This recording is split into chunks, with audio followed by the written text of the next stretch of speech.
Seguinos en Twitter, @ecomedios1220. Las claves de la información, seguilas en Asteriscos, con José Calero e Iván Damianovich.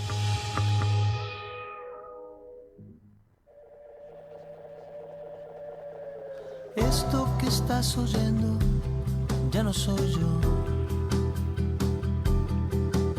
Es el eco del eco del eco de un sentimiento.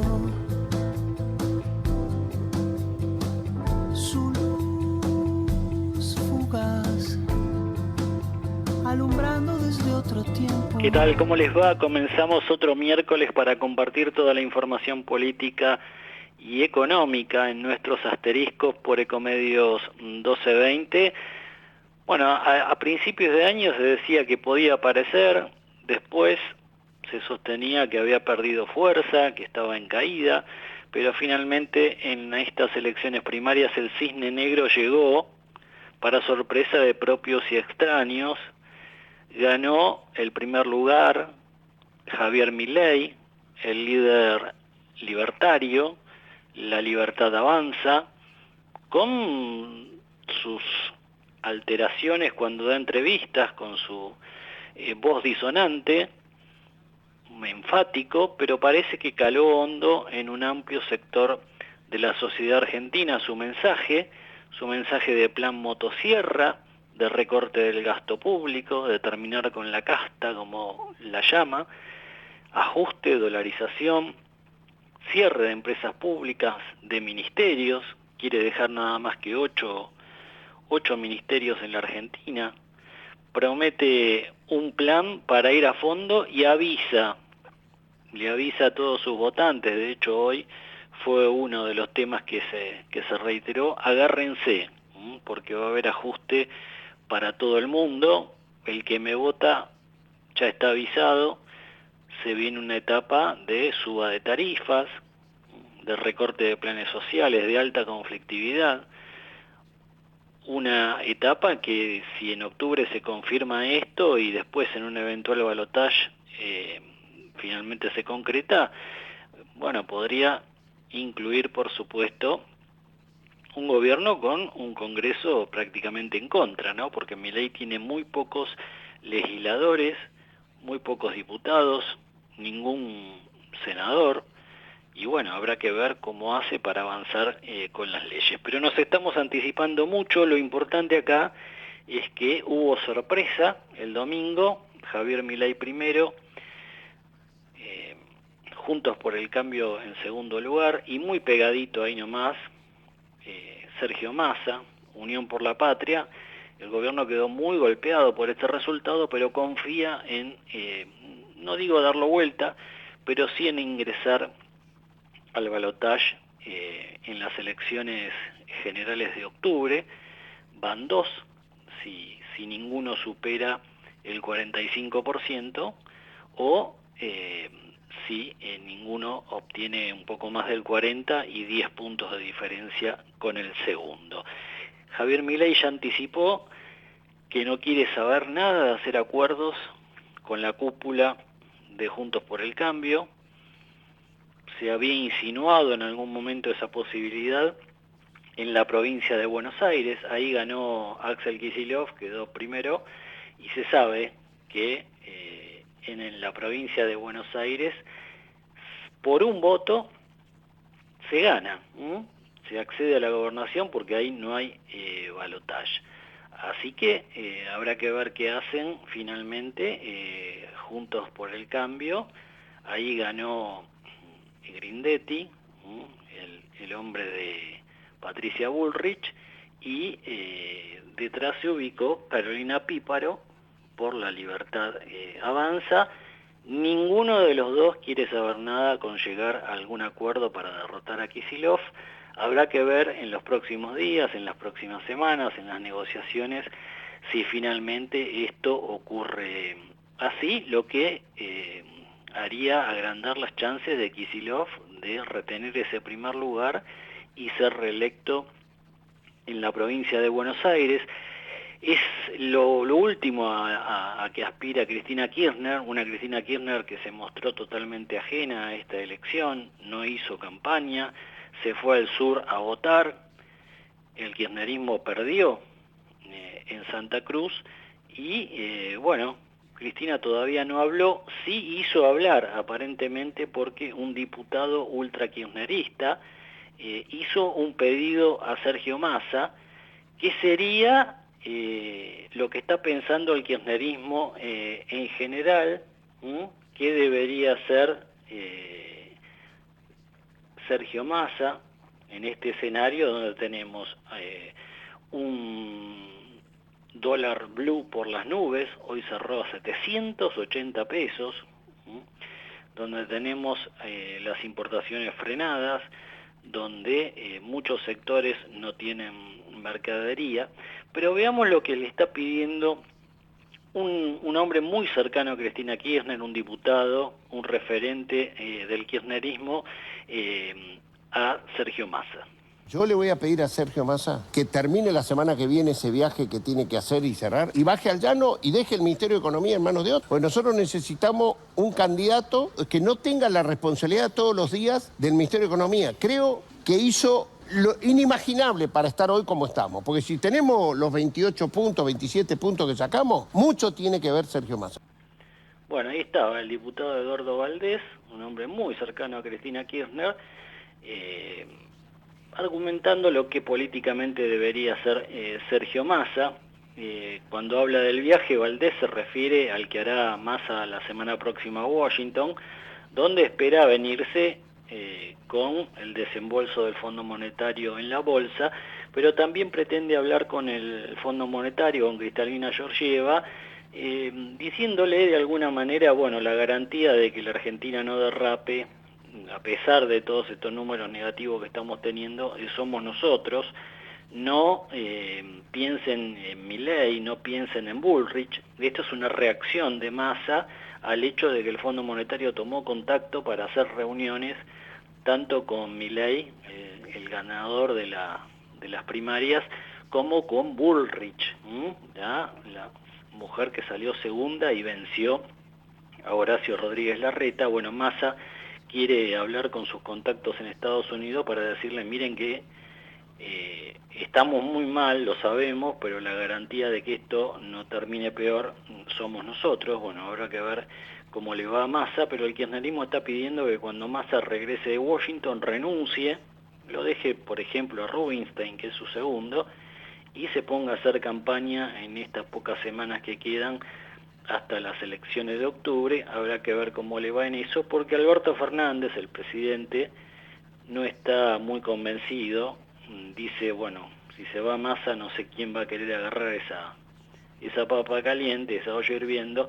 Así que bueno, habrá que ver qué ocurre. Por ahora Massa lo que dice es que no hay ninguna posibilidad de que él renuncie, que va a cumplir los dos roles, va a hacer campaña y también ministro de un país que está, no digamos en llamas, pero que está en una situación muy, muy complicada. Vamos a hablar ahora con un analista político, ya conversamos con él en distintas oportunidades, para tratar de entender un poco, por lo menos tener su visión de lo ocurrido el domingo. Lo tengo en línea a Cristian Solomoirago. Cristian, ¿cómo estás? José Calero te saluda. José, buenas noches, ¿cómo estás? Bueno, indudablemente el resultado del domingo impactó a todos, ni siquiera Javier Milei creo que esperaba tener tanta adhesión. ¿Qué interpretación haces de lo ocurrido el domingo? ¿Cuál es tu primera impresión? Mira, primero lo que correspondería hacernos cargo, digamos, de la situación, en el sentido que ningún consultor, ningún encuestador pudo pronosticar que Javier Milei el domingo a la noche iba a terminar en 30 puntos, digamos. Ninguna consultora, y nosotros nos incluimos en ese pelotón, no lo preveíamos, sabíamos que era Javier Milei el dirigente o el candidato que incidía en el escenario, que podía ser uno de los más votados. Nosotros particularmente terminamos de medir el 13 días antes de las elecciones y lo ubicamos a Javier Milei en 20 puntos. pero como un actor importante, no tan importante como terminó siendo. Ujú. Lo que nosotros creemos es que hubo un corrimiento, ¿sí?, de una masa de electores por lo que sucedió en los últimos 10 días, ¿no? A la buena base de sustentación electoral que ya estaba teniendo Javier Milei, hubo un corrimiento de acompañamiento hacia su candidatura por los sucesos económicos, ¿no? Por una corrida cambiaria, por el aumento del dólar, Sí. y también por los sucesos de inseguridad que sufrió la provincia de Buenos Aires esa semana o esos 10 días previo a las elecciones. ¿No? Es como que logró en una parte del elector, de la población, generar cierto hartazgo, y lo que hace Javier Milei muy bien es canalizar ese estado de apatía Ujú. y de desilusión y de enojo que tiene gran parte del electorado del país. Sí, indudablemente hay una gran mayoría, sobre todo, me parece que atraviesa un poco a todas las clases sociales. Al principio se pensaba en una clase media o clase media alta enojada, pero me da la impresión, Cristian, y el fenómeno del voto a Milei en las villas, sobre todo en sectores de la juventud, hace notar que el voto a Milei fue transversal, ¿no? Atravesó todas las clases sociales y sobre todo interpeló mucho a la juventud, ¿no? Con algunos conceptos básicos y un ataque muy contundente a la clase dirigente, que, como sostiene Milei, es cierto, son las mismas caras en los últimos 20 años, ¿no?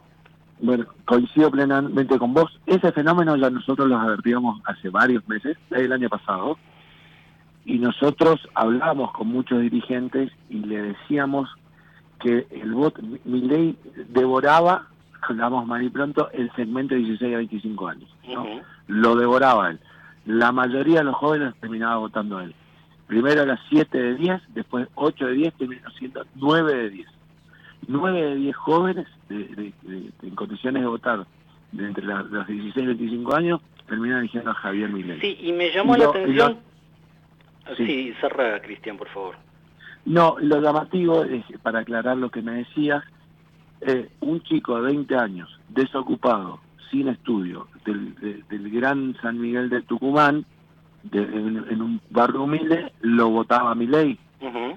Y un chico que va a una universidad privada en Recoleta, también lo votaba a Javier Milei. El fenómeno, como decís vos, transversal, pero asentado en la cuestión etaria. Sí, asentado y además, bueno, los jóvenes en la Argentina no tienen obligación, pero pueden votar desde los 16 años, y me dio la impresión, por algunos testimonios que observé y que recogimos también con nuestros medios el día de la votación, había votantes jóvenes, incluso era fácil notarlo porque estaba toda la parafernalia de la familia, que era la primera votación y la gran celebración, las fotos y demás. Hubo votantes jóvenes que se acercaron con ganas, lo cual me parece en otras elecciones tal vez no se vio tanto, y me parece que ahí también radica parte del voto a Milei, ¿no? Mira, tenés razón, fueron con ganas a votar chicos que no estaban obligados a hacerlo. Uh-huh. Un chico de 16, 17 años que está en el padrón no está obligado, no es obligatorio para ese sector. Lo que te estoy por decir es lo siguiente: Javier Milei constituyó una base militante no tradicional en todo el país en este segmento, porque los chicos no es solamente que fueron y votaron a Javier Milei, militaron el voto de Milei. Sí, sí. Bueno, tuvimos también muchos testimonios de personas mayores, abuelas, padres, madres, que decían, bueno, me terminó convenciendo mi hijo, voy a votar a Milei, ¿no? Es como que esa militancia de la que hablas vos también se dio en las distintas familias. A mí me ha pasado, como anécdota te comento, tengo una hija de 17 años, ¿no? Votó por primera vez este año y no tenía ganas de votarle a Javier Milei, quería votar a otro candidato. Y los chicos del colegio, todos los chicos del colegio, trataban de convencerla para que lo vote a Javier Milei. Uh-huh. Y si eso no es militancia, José, la militancia que es, digamos, ¿no? Tratar de convencer Sí, al sí. otro de que esa opción es la mejor. Ujú. Y los chicos se constituyeron en esa gran estructura militante que la política tradicional y los consultores, porque nos incluimos en esa, no vimos venir. Ujú. Esa estructura militante no tradicional que acompañó a Javier Milei y que militó su voto. Y me da la impresión también, Cristian, que con 2 o 3 conceptos que machacó en la campaña, el tema de la dolarización, que hay un sector de la juventud, sobre todo los profesionales, que muchos están trabajando desde acá para el exterior y cobran en dólares, el tema de la dolarización les atrae, él lo da como una solución al problema de la inflación, y el ataque a la casta, ¿no? Bueno, estos tipos desde el 83 para acá son siempre los mismos partidos, los mismos dirigentes, y observen a dónde hemos llegado, ¿no? Si quieren un cambio de verdad, y me parece que ahí es donde estuvo una de las claves para diferenciarse de Juntos por el Cambio. Si quieren un cambio de verdad, votenme a mí. Con esos 2 o 3 conceptos, Milei termina transmitiendo su idea. Habrá que ver, bueno, el alcance de todo esto y la profundidad, pero le sirvió para ganar en las PASO, ¿no? Mira, Milei no es un político tradicional, él no se reconoce como un político, sin embargo, aplicó todas las herramientas de un manual electoral.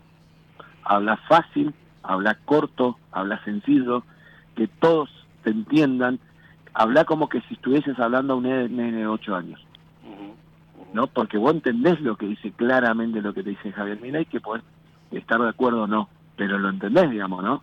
Ahora, los demás candidatos ya empiezan a hablar difícil, ya empiezan a hablar muy engorroso, y de leves, y de interna, y de paso, que es lo que le pasó a Juntos por el Cambio, en donde la propuesta concreta quedó de lado.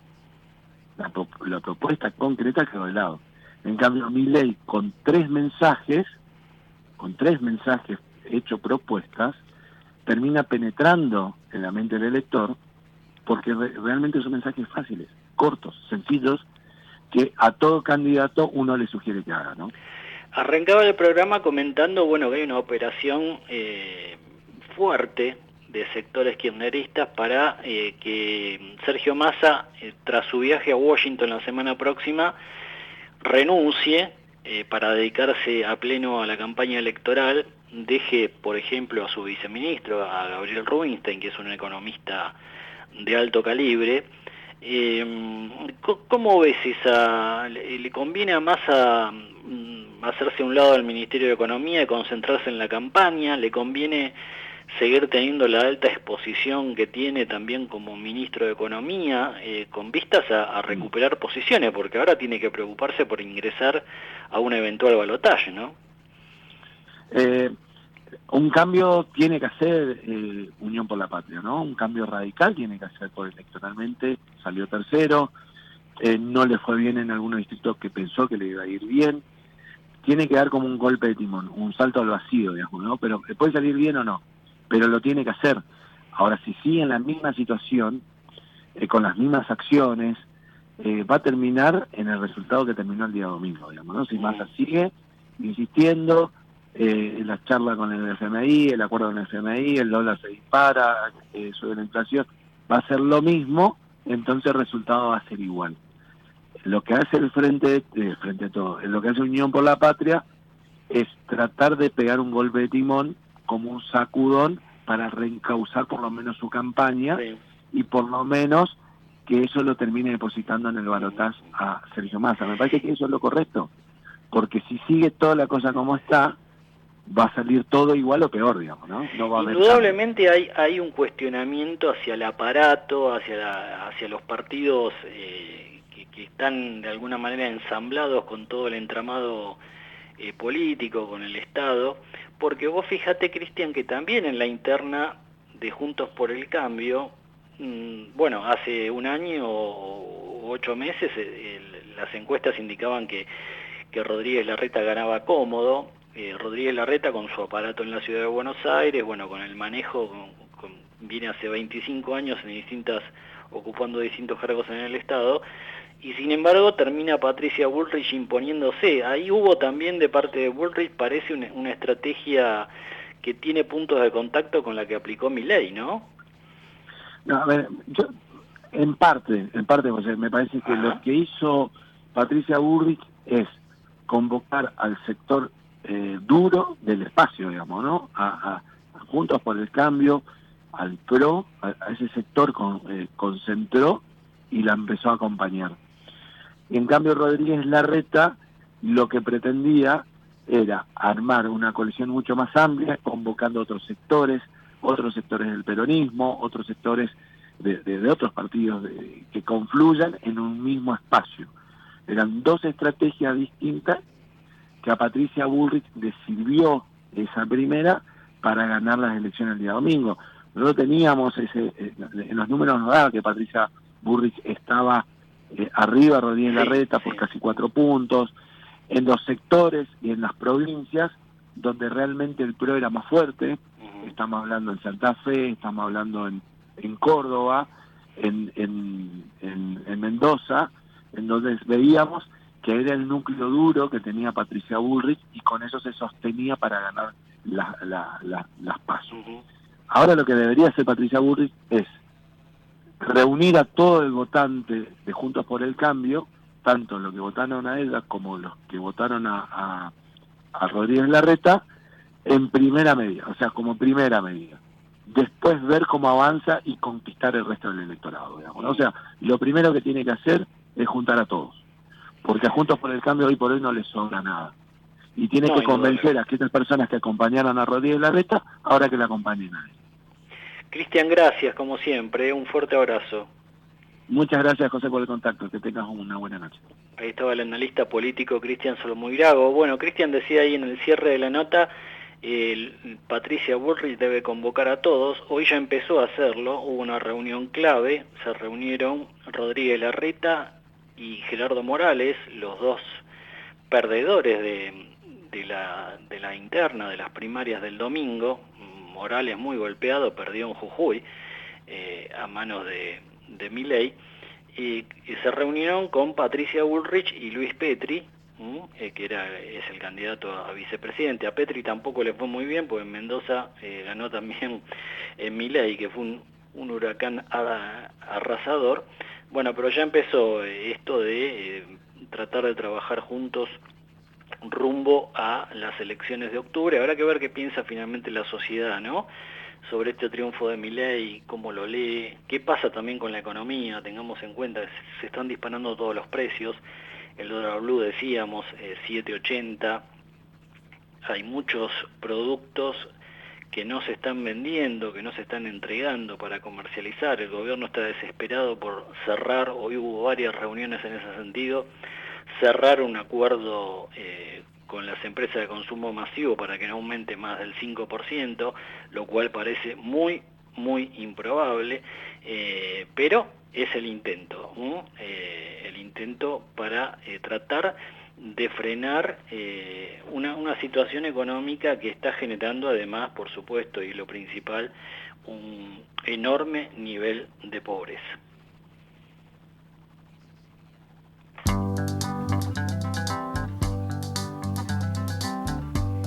We're caught in a trap. I can't walk out because I'm... Toda la información en un solo signo. Asteriscos con José Calero. Y escuchábamos ahí de fondo a Elvis Presley, 46 años de su muerte. Bueno, uno de los principales músicos de rock del mundo, se cumplen 46 años de su fallecimiento. Decíamos recién los enormes niveles de pobreza que tiene la Argentina. Lo tengo en línea a Juan Camisaza, coordinador del programa de protección social del CIPEC. Ellos han hecho un estudio interesante y tremendo en cuanto a sus resultados sobre qué está pasando con la pobreza infantil en la Argentina. Juan, José Calero te saluda, ¿cómo estás? ¿Cómo estás, José? Gracias por la invitación. No, por favor, gracias por atendernos. Acá estaba repasando un poco, esto también lo dimos en Noticias Argentinas, Estaba repasando un poco los números, realmente parten el alma. 54% de pobreza infantil, la deuda que más condiciona el futuro de la Argentina. Alrededor del 91% de las familias recibe una transferencia del Estado, el 9% que queda fuera del sistema pertenece a la población más vulnerable. Contame un poco, Juan, bueno, ¿cómo deciden encarar esto? ¿Cómo se hizo el trabajo? Y yo mencionaba un título, pero ¿cuáles son los puntos más salientes? Bueno, el panorama ya lo acabas de pintar un poco y tiene que ver con este porcentaje de pobreza en niños, niñas y adolescentes que es realmente muy alto. Nosotros trabajamos muchos temas de política social y uno de los temas que trabajamos es la pobreza en Argentina, y cuando vamos a ver cómo se distribuye la pobreza según la edad, encontramos que en menores de 14 años la pobreza alcanza a más del 54%, lo cual es 14 puntos porcentuales más que el promedio poblacional. Claro. O sea, si agarras a toda la población argentina, estás alrededor de un 40%, pero cuando te fijas en menores de 14 años estás en un 54%. Esto, como bien vos decís, condiciona muchísimo el futuro de Argentina, porque sabemos que, primero que nada, esa es una etapa central. O sea, lo que uno vive en muchísimos estudios de diferentes ámbitos muestran que lo que uno vive en la infancia y en la adolescencia marca el posterior desarrollo de la persona. Entonces, igualar las oportunidades ahí es central, y garantizar, digamos, educación y cuidados de calidad ahí es esencial para el posterior desarrollo de esas personas. Y bueno, hoy tenemos que más del 54% está en situación de pobreza. Entonces, si pensamos la Argentina para adelante, esa es una situación que nos tiene que alarmar muchísimo. Me pareció muy interesante, Juan, el enfoque que le dieron al trabajo, porque hay un punto clave que por ahí, en medio de tantos números tremendos y que por supuesto impactan mucho más, es una cuestión que queda en segundo plano a veces, pero ustedes dicen, en la Argentina solo la mitad de las personas que tienen hijos puede acceder a una licencia por maternidad o paternidad. Son los trabajadores formales, los que están en relación de dependencia, y por supuesto gran parte de los chicos no pueden quedar a ese cuidado, tal vez queden al cuidado de un abuelo. En muchos casos a veces una chica adolescente se ocupa de los hermanitos, pero me parece que es un enfoque que hay que tener muy en cuenta. Ustedes lo plantean acá cuando dicen por qué invertir en cuidados ayudaría a reducir la pobreza infantil. Sí, absolutamente. Ahí nosotros siempre le damos un enfoque de, bueno, garantizar cuidados de calidad en la primera infancia, y una de las tantas cuestiones a tener en cuenta son las licencias, que justo, bueno, ahora obviamente con el panorama electoral que se ha llevado todos los focos, digamos que se ha corrido un poco la atención, pero anteriormente se estaba discutiendo el tema licencias, y Argentina ahí tiene mucho por hacer.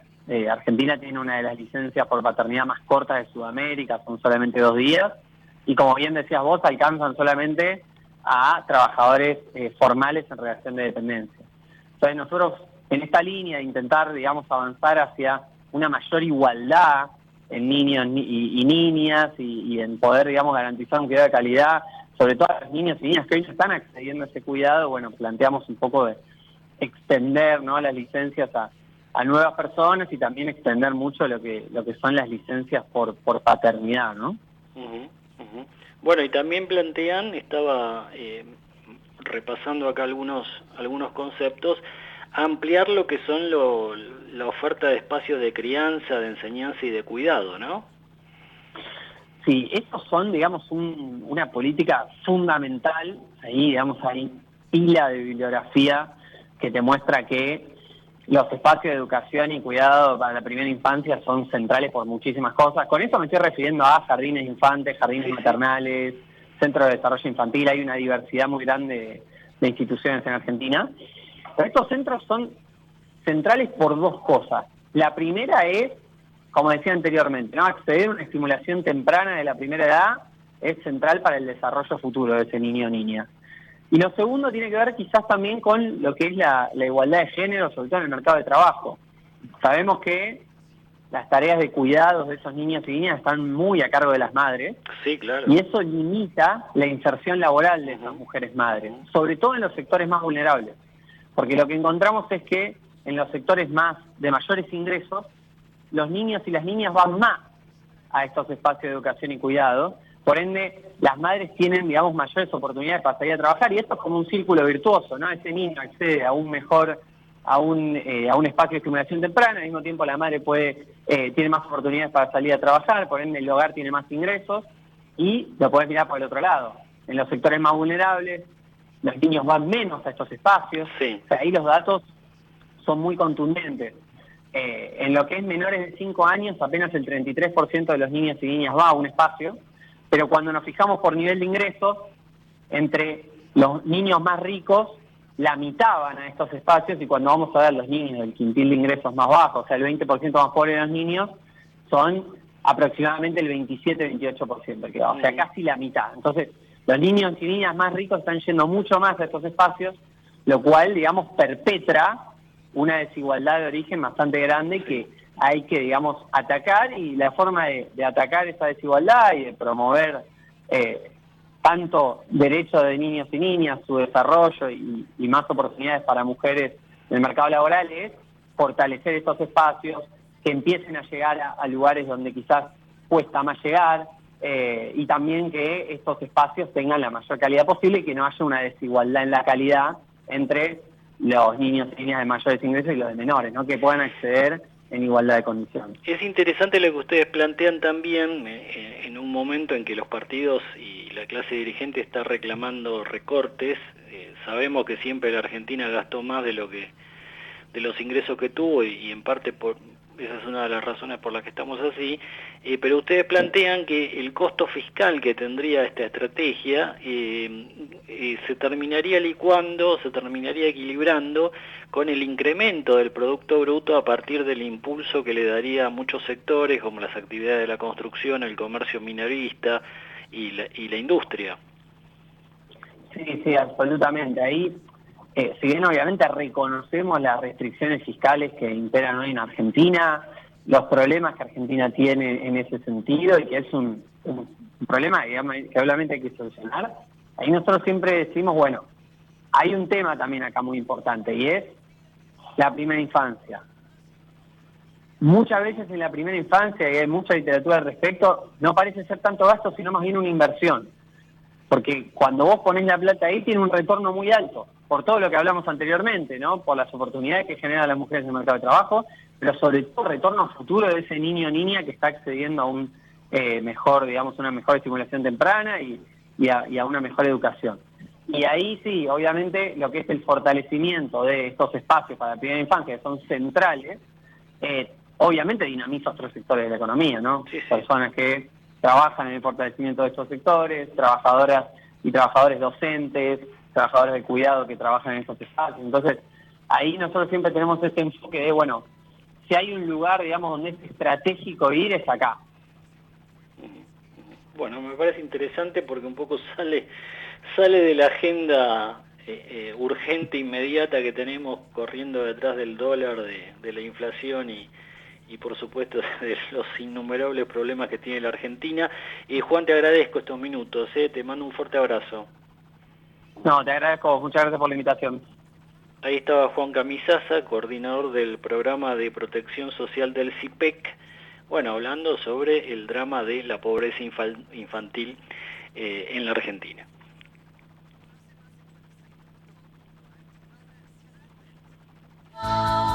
Somos tu voz, vamos con ECO, siempre la verdad y la mejor información. ¿Cuándo fue la última vez que te tomaste un respiro para ver un amanecer? Descubriendo lugares distintos que te hacen soñar, emocionar. Lugares que se convierten en felicidad cuando compartís ese momento con amigos. ¿Cuánto hace que no te tomás un respiro para descubrir algo distinto? Catamarca es mucho más que un destino. ¿Cómo prevenir dengue, zika y chikungunya? Sin criaderos no hay dengue. Limpia tu patio de objetos que acumulen agua. Elimina agua estancada de recipientes. Reemplaza con tierra o arena el agua de tus flores. Tapa los tanques de agua y cisternas. Tira y perfora llantas para que no acumulen agua. Limpia floreros y bebederos.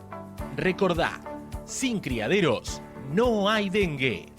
Intendencia Menéndez. Informate en ecomedios.com.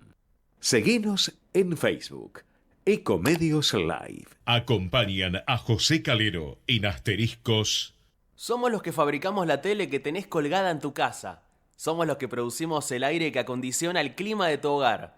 Somos los que hacemos el celu que te conecta con el mundo. Somos Afarte. Somos industria. ¿Estás por viajar? No importa dónde vayas. Disfrutá desde que llegás al aeropuerto. Aeropuertos Argentina 2000 te espera con distintas opciones para darte un gustito. Wi-Fi libre y gratuito, opciones de estacionamiento y mucho más. Aeropuertos Argentina 2000.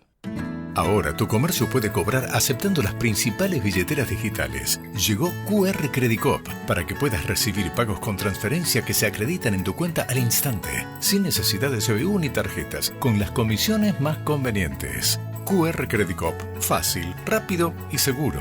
Más información en www.bancocreditcoop.coop. Banco Credit Coop Cooperativo, la banca solidaria. Aplicable a la cartera comercial, válido para titulares de cuenta que adhieran al servicio de pago con transferencia presentado por Play Digital S.A. Modo a través de la banca Internet Credit Coop. Términos y condiciones disponibles en www.modo.com.ar. Más información en www.bancocreditcoop.coop. Llegás a tu casa con un auto nuevo. Un auto nuevo llega a una concesionaria en un camión. Un camión sale a la ruta con 8,0 kilómetros de una planta. A la planta le llegan componentes de una fábrica de autopartes. A la fábrica de autopartes le llega el acero. Al acero lo hacemos pensando en tu auto nuevo. Ternium. Acero para hacer. ¿Sabías que todos los accidentes por inhalación de monóxido de carbono son evitables? Chequea que la llama de tus artefactos sea siempre azul. No olvides ventilar los ambientes de tu hogar todos los días, verificando que las rejillas cuenten con salida al exterior y las ventilaciones no estén tapadas ni sucias. Y controla las instalaciones internas con un gasista matriculado. Con estos consejos, proteges a tu familia. Metrogas, damos calor. Con la llegada del frío, es importante prevenir las intoxicaciones por monóxido de carbono.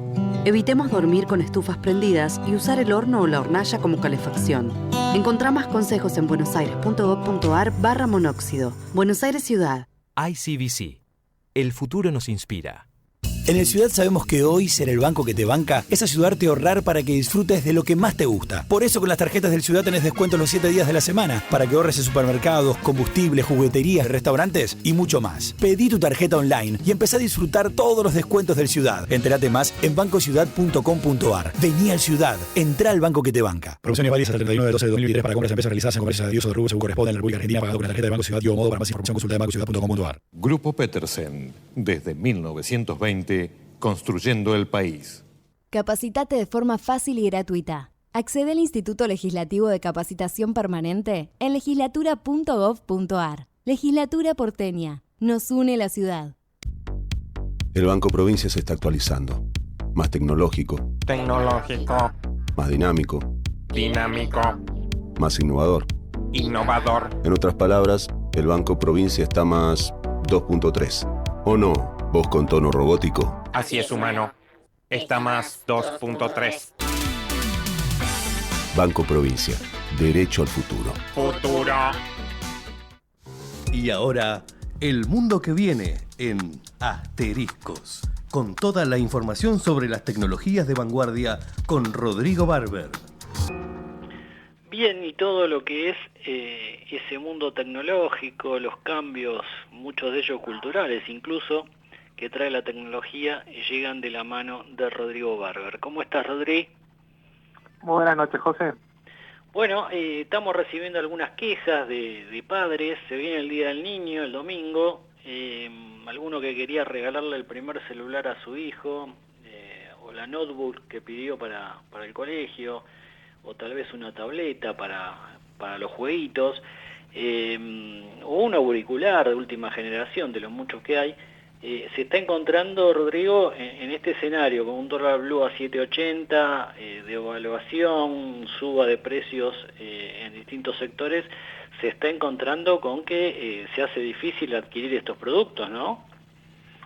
se hace difícil o directamente imposible, independientemente de incluso la situación económica que pueda tener cada persona, porque hay gente que con mucho esfuerzo logra ahorrar o logra con la intención de darle a su hijo, a su familia o para trabajar, tratar de ahorrar para tener esos recursos, pero el mercado no tiene disponibilidad de estos productos en Argentina. Fuera de Argentina es un mundo aparte, ¿no?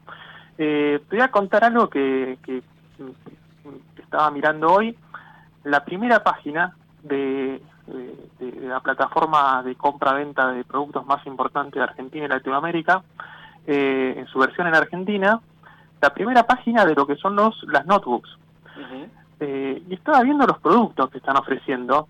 En un promedio tienen 3 años de antigüedad.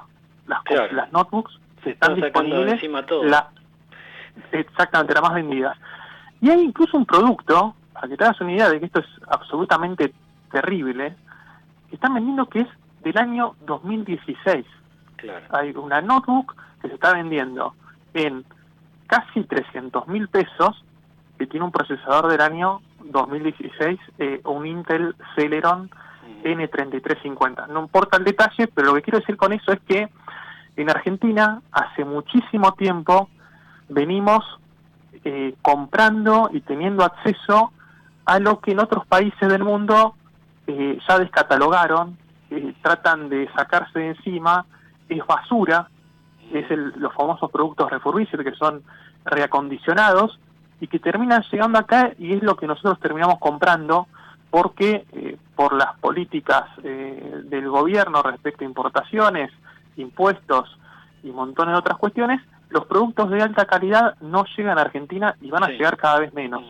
Bueno, hay muchas quejas de sectores empresariales importadores justamente cuestionando esto, ¿no? Quiero traer productos porque tengo o tenía, ya antes de las elecciones tal vez, mercado para colocarlo y no me lo autorizan.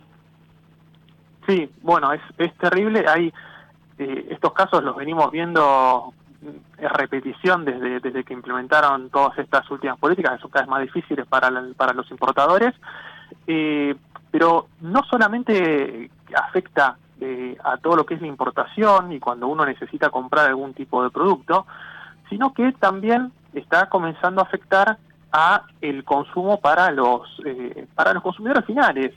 Creo que hay un mito bastante grande de que cualquier gasto en el exterior en dólares siempre es por turismo, por entretenimiento, por artículos de lujo, y lo que evidentemente no se quiere dar cuenta o no quieren saber, ¿no?, los políticos, es que muchísimos son bienes de uso. Claro.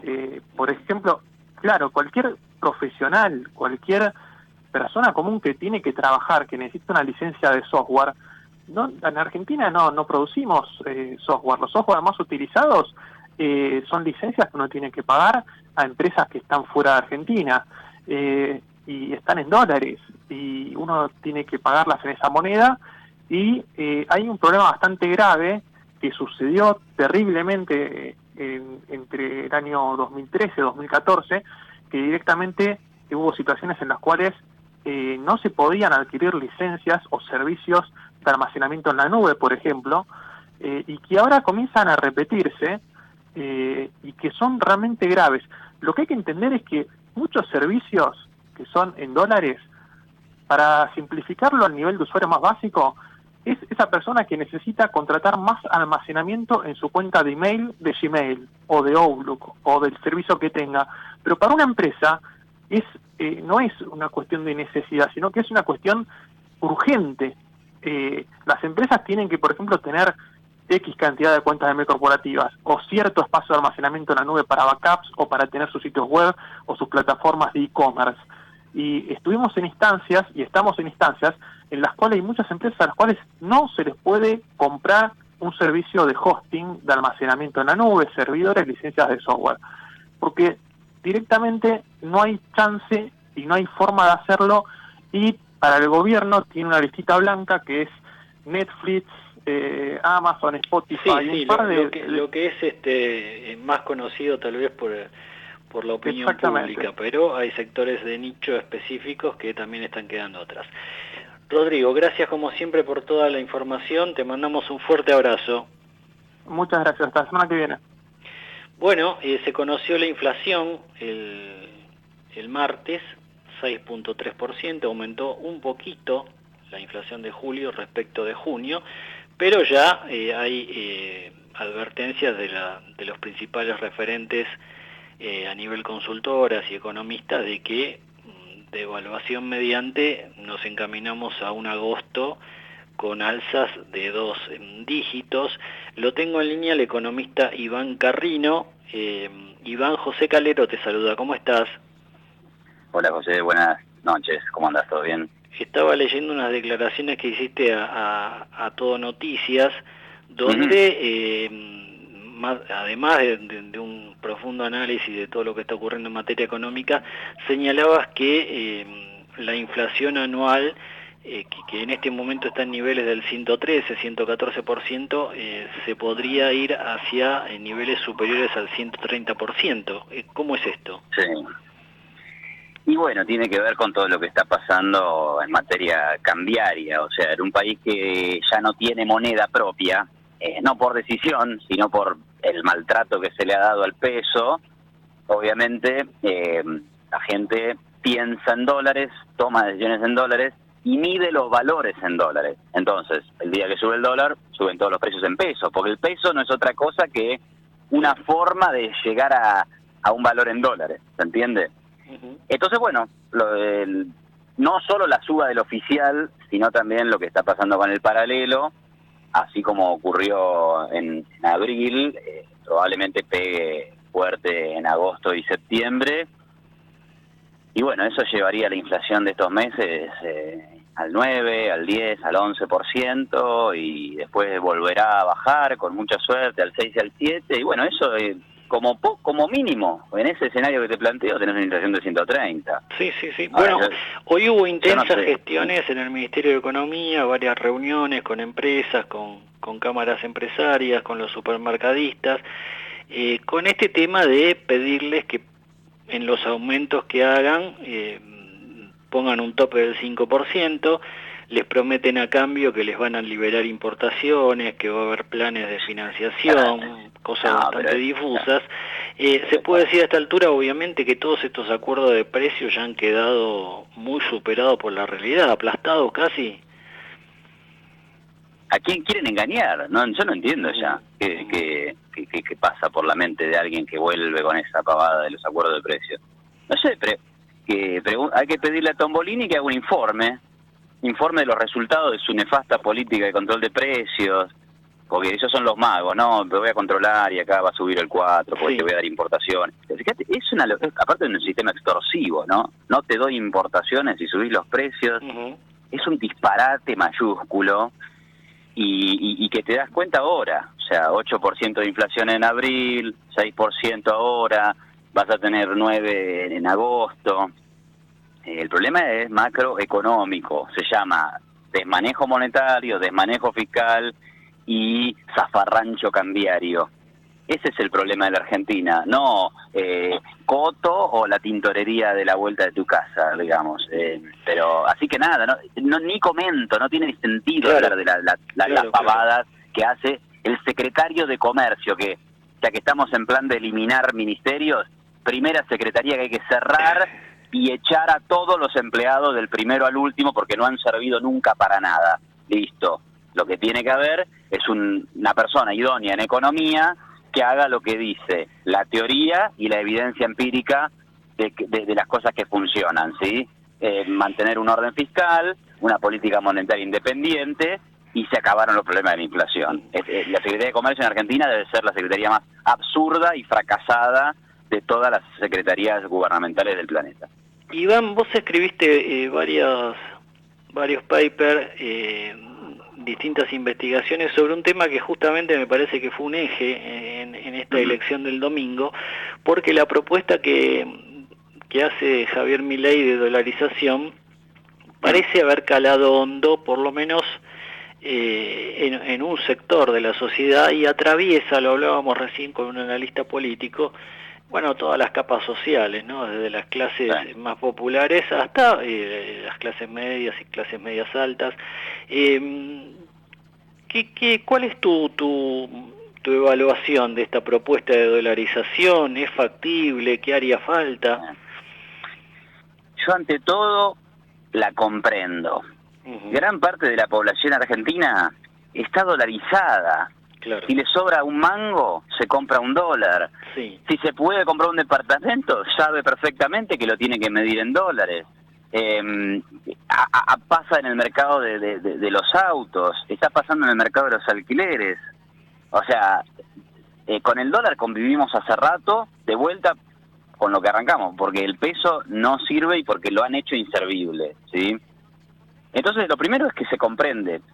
Y lo segundo es que está el caso de Ecuador, que ahora vienen y te dicen, pero mirá que en Ecuador mataron a no sé quién. Sí, pero está el caso de Ecuador, que en materia de inflación fue exitosa, la implementación de la dolarización, porque desde que tienen la dolarización, son el país con menos inflación de Latinoamérica, eso ya es un dato, pero no solo es Ecuador, todos los países de Europa que están en la zona del euro no manejan su moneda. El senador del PSOE en España no dice nada ni puede decir nada sobre la política monetaria europea, ¿sí? El ministro de Finanzas de Portugal no puede decir nada sobre la política monetaria, sobre la cantidad de dinero en circulación en su país. Eso es lo mismo que dolarizar la economía. Entonces, cuando vienen y te dicen, no, lo que pasa es que vos mirás Ecuador, que es un país del tercer mundo, que está peor que nosotros. Sí, no, perfecto. Ahora, la inflación la bajaron. Y por otro lado, mira Europa si tenés ganas. Eso como segunda cosa. Y la tercera cosa, ¿es viable? Sí, se puede hacer. Obviamente, necesitas una cantidad de dólares para ir a rescatar los pesos, ¿no? Sí. Para ir a rescatar los pesos, desde ya. Pero bueno, ¿cómo los conseguís? Y no, reservas no hay, así que esa objeción es interesante. Lo que pasa que lo que puede ocurrir ahí es que vos tenés que agarrar los activos que tiene el Banco Central, que el Banco Central tiene activos, tiene títulos públicos, tiene títulos de deuda pública, no, adelantes transitorios, títulos ley extranjera, letras intransferibles, que hay que poner en el mercado, venderlos, hacerse de dólares y con esos dólares entregárselos a la gente. ¿A un tipo de cambio de cuánto? Bueno, al tipo de cambio de 700 te cuento que la cuenta da. Da la cuenta. Ya daba a 500, así que ahora incluso sería más fácil. Por eso, digamos, también me parece que lo que está pasando ahora con todo este temor y toda esta compra de dólares y toda esta suba del dólar, es que hay gente que lógicamente tiene miedo de que se venga una dolarización porque dice, ¿a qué tipo de cambio me vas a dolarizar? Bueno, hoy en la City porteña no había compradores, los arbolitos estaban más disimulados que nunca, pero lo que había era muchos turistas tratando de vender sus dólares, ¿no? Claro, obvio, y la pregunta es si te da la impresión, Iván, de que puede seguir subiendo el dólar blue. Bueno, ahí es como pensaba, digamos, hay mucha incertidumbre respecto después de las PASO. Yo, digamos, hay alguno que por ahí querrá hacer el argumento de que, bueno, de que lo que está pasando ahora es culpa de la emisión monetaria del gobierno, y bueno, claramente que el gobierno no ha manejado bien las cosas en términos fiscales, en términos monetarios, pero vamos, hay un evento crucial que son las PASO que ha cambiado el escenario. O sea que las PASO tienen influencia y esto ha pasado por las PASO. ¿Qué genera las PASO? Primera incertidumbre, son 3/3. Entonces, ¿quién gana? A priori no tenés idea, aunque en realidad el que saltó de abajo hacia arriba fue Milei. Acá lo que parece es que el que más posibilidad tiene de ganar es Milei. Segunda incertidumbre, Milei tiene un plan económico liberal con reformas importantes hacia el liberalismo económico. Entonces, una primera duda que surge de ese planteo es si es viable políticamente. Y si no es viable políticamente porque nadie te quiere aprobar eso, puede haber temor a un bloqueo, a una parálisis en el país, a un aumento del conflicto social. Y eso puede hacer que, obviamente, las variables financieras se desajusten. Y la tercera fuente de incertidumbre es bueno, si la gente no entiende cómo se puede dolarizar, a qué tipo de cambio y que eso es fiable y ordenado, entonces también eso es una tercera incertidumbre que la gente dice, bueno, qué sé yo, por ahí me dolarizan a 3.000 pesos o a 5.000 pesos, como decía Horacio Rey de la Reta, digamos, ¿no? Sí, entonces 2.000, 3.000 pesos. Entonces, bueno, vos me preguntás, ¿hay techo? En la medida que estas tres fuentes de incertidumbre no se arreglen un poco, no lo sé dónde está, ¿entendés? Bueno, veremos qué ocurre en los próximos días. Pero bueno, hay que ver. Iván, gracias por este contacto, te mandamos un fuerte abrazo. Dale, abrazo grande para vos. Que andes muy bien. Ahí estaba Iván Carrino, economista. Lo tengo en línea ya a Juan Andrés Paulenco, hoy lo tenemos de viaje ahí en la hermosa General Belgrano, en la villa de Córdoba. ¿Cómo está, Juan? Muy buenas noches, José, amigos. 16 grados de temperatura aquí en Villa Carlos Paz. Bueno, ¿cómo andan las cosas? Córdoba que dio la sorpresa en el domingo, Juan, ¿no? Había ganado la gente del gobernador de Juan Schiaretti y termina triunfando Javier Milei. Exactamente, tal cual. Primero Milei, segundo Schiaretti. Evidentemente, acá en Córdoba no se esperaba, no estaba en el radar Milei. Evidentemente acá estás viendo que el cordobés jugó a dos puntas. Sí. Bueno, mucha bronca de Sergio Massa con distintos dirigentes y sobre todo con los intendentes, Juan. Se habla de intendentes del conurbano bonaerense, se habla de un corte de boleta importante. Sí, es verdad. Tanto en Córdoba como en la provincia de Buenos Aires hubo mucho corte de boleta, prueba está. Fíjense en lo que sacó Kicillof, lo que sacó Massa y lo que sacaron los intendentes. Por ejemplo, Espinosa en La Matanza, hoy estaba el recuento de votos entre Espinosa y Patricia Cubría y Ramírez estaban en el 47%. Se habla de que Espinosa posiblemente esté en el 27 al 30%. Cubría estaba peleando hoy la minoría en la justicia electoral. Y acá estaba el dato, el corte de boleta fue terrible. Bueno, indudablemente los intendentes, como siempre sostenés vos, Juan, priorizan cuidar su pueblo, su partido, y después se ponen a pensar en qué pasa con el candidato a nivel nacional. Bueno, que sigas disfrutando de ese hermoso lugar cordobés, querido Juan. Nos reencontramos la semana próxima. Como una buena semana para todos. Bueno, otro dolor de cabeza para Sergio Massa antes de irnos. Hoy hubo una reunión bastante tensa en el Ministerio de Trabajo entre camioneros y las cámaras empresariales, ¿no? Es difícil sentarse a negociar con los Moyano, que pidieron 140% de aumento, pidió Moyano, adelantándose a lo que pasa con la inflación, lo que hablábamos recién con Iván Carrino también, y dijo que la inflación está desenfrenada. Bueno, si ese es uno de los aliados del gobierno, que queda para los que son oposición. Nos vamos, nos reencontramos con ustedes como siempre la semana próxima, el miércoles desde las 20 con nuestros asteriscos en nuestra querida Ecomedios 1220. Chau.